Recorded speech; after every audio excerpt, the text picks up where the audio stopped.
Welcome to Azor, Banhammer, the Lawbringer, bringer of all laws. As far as opening hand goes, yeah, I like it. We've got a mana rock and then 2 lands in the hand, both colored sources, which is going to be great for us to get some good stuff going. Remand, Ristic Study to hopefully start taxing our opponent out into some good card draw, and some Swords of Plowshare. So we've got a beautiful control hand. I love it. And also Supreme Will. I love this card. It's almost kind of like Tireless Tracker. I will not sing enough praise for it. I love Tireless Tracker and I love Supreme Will. It's a really good card. Our opponent's going to lead off with Viscera Seer, and then I'll cover our commanders in just a second. Do you want to lead off with the Hollowed Fountain in case we need Path to Exile or something? Excuse me, Swords of Plowshare. Yeah, let's just go and put the, in case it gets to a real taxing game, let's just go and put the Hollowed Fountain into play. We have Force of Will back up in case we need that. And we'll go for the Talisman of Progress next turn, and we'll be in a good spot to go. But yes, we're playing Azor, the Lawbringer. It's going to be 2 colorless, double white, double blue if you're keeping score at home. Whenever Azor Lawbringer enters the battlefield, each opponent can't cast instant or sorcery spells during that player's next turn. Then whenever Azor attacks, you may pay X white, double blue. If you do gain X life and draw X cards. All right, we got old Viscera Seer with the Human Heart swinging in for 1. It's going to put us down to 29, and we'll see if they're going to get down this turn. If it's some sort of card draw like Dark Confidant or something, we definitely go for Force, but they're simply just going to pass the turn, and I'm A-okay with that. That does put us online for Remand. So if we're looking for Athreos on turn 3, I kind of like leaving up Remand on this one. Yeah, let's just go and pass the turn. Maybe they swing in for 1. If they had another creature down or something, I would maybe go for down on the Talisman and try to build up as much mana as possible to make sure we're online for Ristic Study. But, man, I love catching a tap-out spell for Remand. Feels good. I love drawing a card. It's kind of like Time Walk. Essentially, it's Time Walk. But yes, we covered Azor. Anyway, we're playing against Athreos, the official Church of Athreos God right there. Indestructible Devotion 7. Let's go for Remand on that one. And it's going to send it back to the hand. All right, go for Remand. We're playing against Athreos. Devotion 7 turns into a creature. Then whenever another creature you own dies, return it to your hand unless target opponent pays 3 life. We draw into Archangel of Thune. Hopefully, wanting to make a land drop on that one, but it's not the end of the world. We'll get down the Talisman of Progress if we don't. Oh, there we go. Hit the plains. Let's get that down. Let's go for the Talisman. That's going to be 1 and 2.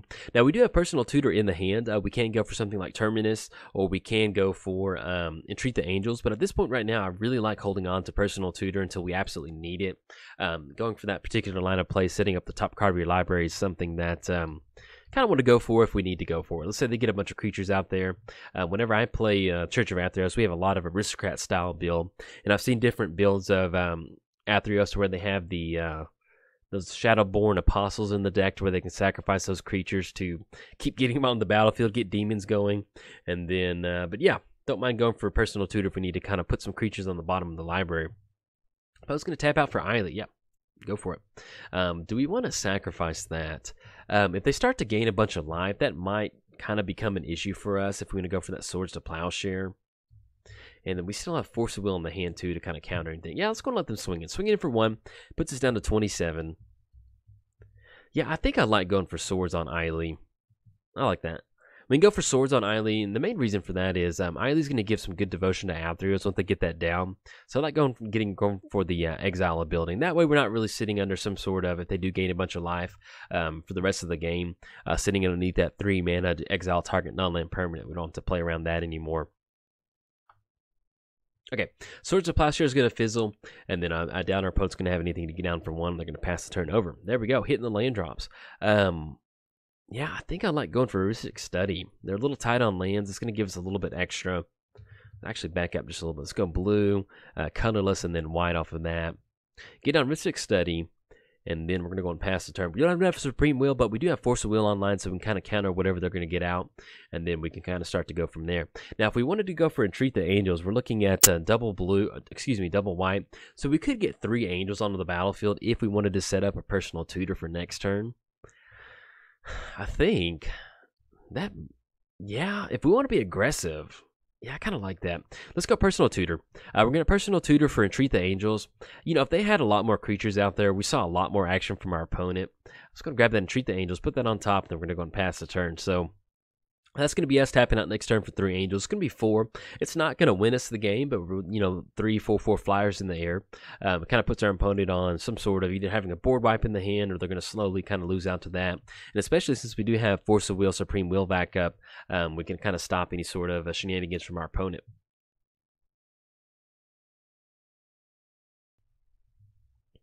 Okay, opponent's going to go for Athreos. We could go for Force of Will, but we're okay with that. They don't have the devotion at this point right now, so I'm okay with letting this get on the battlefield. You know, if they want to, yes, we're going to use that ability. They're not going to pay for one on that one. Oh.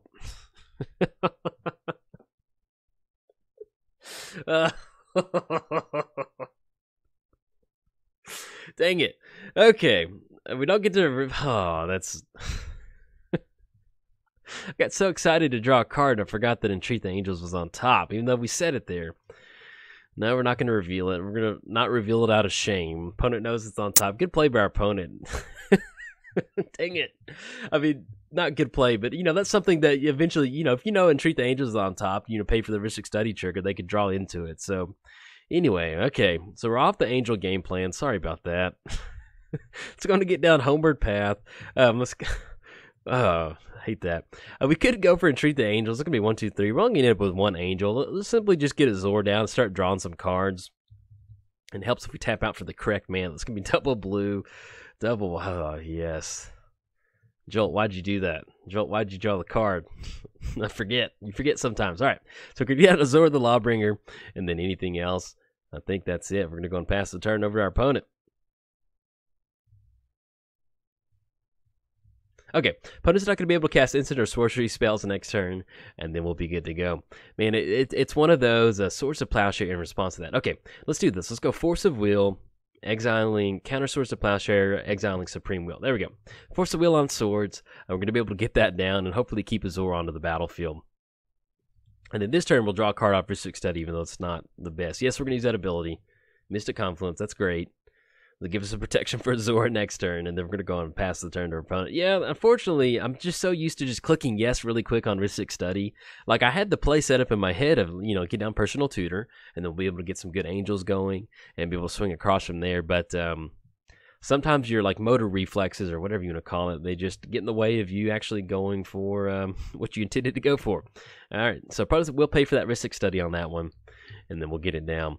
Now, we do have Archangel in the hand. If we want to go for Azor, we can gain some life to get some +1 counters going. But I think at this point, you know, if we end up going for that Sphinx Rev, that's going to be us tapping out for about 3, gaining 3, drawing some cards. I think that'd be pretty good. We got down Cartel, Aristocrat, and Visceral Seer too, and also Eiley down. So they're slowly working towards that devotion. We're looking at 5 devotion on Athreos. So if we actually want to mess with our opponent, we can go for Mystic Confluence, kind of bounce some creatures back if we're worried about devotion, and then get the waste down. Yeah, let's go and push in on this one. Yeah, I think I like this. Let's go. You know, if they've got some spot removal, they probably would have used it at this point right now. Let's go and push it with Azor. At least we're going to be able to use that trigger. Yeah, I like that. Let's go double blue. And then white, and we'll tap out and get a fresh grip. That's going to allow us to go for a really good Entreat the Angels on the back end. And yes, and it's weird. On Magic Online, you have to pay the colored mana first. X is going to be tap out for 4. So we're going to gain 4, draw 4. At the same time, going to go ahead and swing in for 6. And actually, awesome. We draw into Fumigate. That's going to be really good. We're going to be able to destroy all the creatures. That way things get a little bit nutty out there.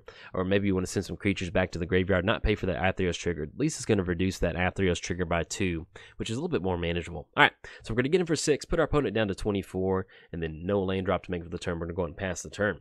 Now, we do have Entreat the Angels. If we want to tap out for the full sticker price on Entreat the Angels, because we drew a card off Ristic Study, we're looking at probably in the neighborhood of maybe about 2 Angels to get on the battlefield.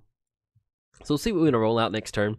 If we want to go for Monastery Siege to kind of get a little bit of extra tax on our opponent between the Ristic Study and Monastery Siege for dragons, we can make them spells that target a permanent we control is going to cost 2 more to cast. So at least that'll be some sort of pseudo protection for Azor. And that's one of the good things about playing Azor is in a blue-white control shell like this is that you know, you're looking at a 4-turn clock. You know, it doesn't really matter what your opponent's life total at. If you're going to be able to swing in with Azor, opponent's going to go for Vindicate on that. Yeah, that's fine. Destroy target permanent. We can take care of it. We're going to send Azor back to the command zone. And then I love the promo art on that one. Looks great. Looks really good. It's going to send Azor back, but we're still in a good spot. You know, we've got Archangel to get down. We can actually simply go beat sticks with that or simply tap out with some Entreat the Angel tokens swinging across. All right, opponent's going to be swinging it for 3s. Put us down to 26. And the good thing is we've got a ton of mana too. Opponents are missing some of their the land drops. And drawn to Mindstone. Let's go and get down let's get down Port Town. Don't have a land to reveal. Nope. Off that. Let's just go and tap out on this one. I think I like that. Let's go for Archangel. That's going to be white, white, If they've got another removal, they've got it. Talisman of Progress, and then the tap out for one more Plains. And we'll still go and get down the Mind Stone too, because that'll allow us to either go for Azor, tapping out for that, and then kind of leave us up with some protection with stuff like Mystic Confluence. All right, let's go and get the Mind Stone down. It's going to be colorless and Plains. And we could also still go and crack the Mind Stone too if we need to draw some cards or something off that. Anything else, we're going to go and pass the turn. But yeah, I've had a lot of fun playing with Azor, and I'm really excited to get into my deck rotation on my channel. I was mentioning earlier in another video that I really enjoyed playing Temet, but when you play Temet, you definitely want to build kind of a blue-white control style deck, and at the same time, you really want to support his token ability. And it just kind of puts it in a spot where maybe you're not that great of a token deck and you're not that great of a blue-white control deck. So whenever Azor got spoiled, I was really excited to bring it to build him, because I got into Standard during Return to Ravnica, and that was when Sphinx Rev was a really fun card to play with. And so, but like any player that kind of first gets into Magic, they typically don't gravitate towards a blue. I don't know why, but I've just found that pretty often. All right, Rhystic Study. Let's see if they're going to pay for that one before they exile it. I'll have to tap out that last swamp. I wouldn't see why not. I don't know what else they're going to cast out. Yeah, they're going to go for it. Do we want to add... I mean, we could add the mana, but it's not going to do anything. Anyway, back to story time. But as far as Sphinx Rev, but yeah, usually when you're getting into Magic, for some reason you tend to gravitate towards green and red. You know, they have hasty creatures. You've got really big creatures that you get to cast. But I hated Sphinx Revelation, because I would go to Friday Night Magic, and my opponent would just, you know, tap out with Sphinx Rev and draw a bunch of cards. And so that was always not a lot of fun to me. But anyway, now that I've gotten into more Magic, I really enjoy blue. In fact, it's one of my favorite colors, if not my favorite color. And whenever they spoiled Azor, I felt it was a really good throwback to whenever I first got into Magic, being able to kind of build a Sphinx Rev deck pretty much. So here we are, full circle. All right, so we're going to gain life. We're going to put a +1 counter on each creature we control, and that's going to be Archangel coming down for a 3/4. I kind of like going for Monastery Siege. I guess technically we didn't really see any spot removal. They only had 2 cards in the hand. It's going to be 1, 2, 3. It's going to be Entreat for basically 2 Angels. That's really going to speed the clock up. Yeah, I'm okay with that. Let's go for Entreat the Angels. It's going to be 1, 2, 3. And then it's going to be Homeward Path. And then tap out for the Waste. Tap out for the Talisman of Progress. And then tap out for one more off the Glacial Fortress. There we go. So you're going to have the 2 Angels onto the battlefield. And that's still going to leave us either Serum Visions or opt to go for... let's go and go for Serum Visions. That maybe we can kind of set up a turn next turn if we want to go for something. You'll be able to draw a card. Ooh, Elspeth. Yeah, I like Elspeth a lot. Let's go and put Island on the bottom, and let's put Elspeth on top of our library. All right, anything else? We're going to go and pass turn to our opponent. So we've got a 4/5 flyer in the air. We have 4/4 Angels too. That's going to be us swinging in next turn for about 12. In fact, with the Cartel Aristocrat, yeah, we're going to pay 3 life on this one. Make sure Cartel Aristocrat stays in the graveyard. I'm okay with that. And look at the scry going. So at this point right now, they're probably digging for some sort of answer. But since basically our life total has remained untouched with that one Viscera Seer swing in, we're pretty much going to pay any sort of life off this one off Athreos to make sure those creatures stay in the graveyard. Now, we may run into a spot to where there's some sort of mass recursion spell. But at this point right now, I'm okay with paying that 3 life.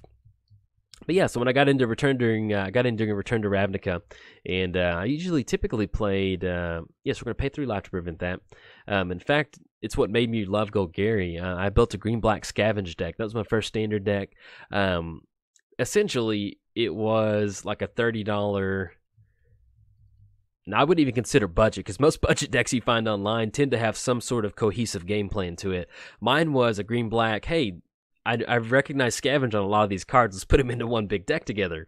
And it was kind of basically what you consider a like a newer player. I did this when I was younger, or not younger, but whenever I first got into Magic, is if you'd go to drafts, whatever rares you got, you would just kind of throw it into the deck. And that was basically my Standard deck, was green-black rare deck with a sub-theme of Scavenger. So I may have to do a Scavenger theme one day.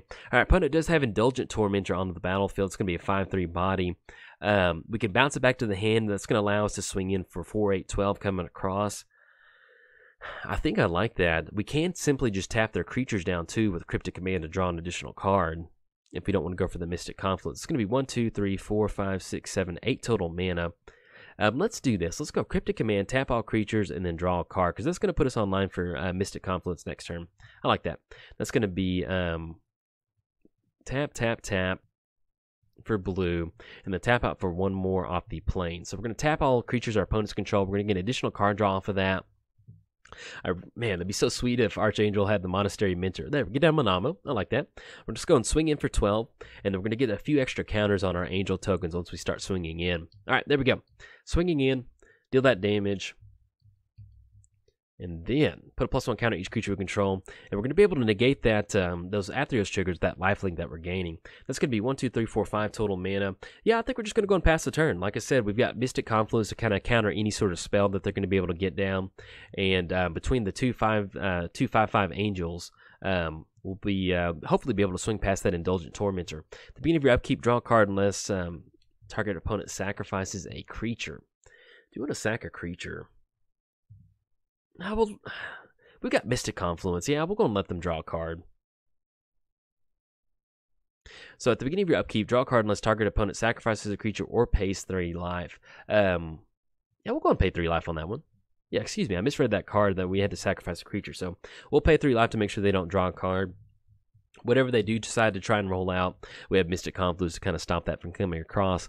But yeah, the other standard deck that I played during Return to Ravnica was just like mono red aggro, and I opened up a few copies of Ash Zealot, and so that was really cool to me to have Ash Zealot. So I built the mono red deck, but I just go up to Friday Night Magic. This was before Magic Online, or I even had a channel or anything, and I would just play my green black scavenge deck. I would draft and play Ash Zealot, but then it closed down.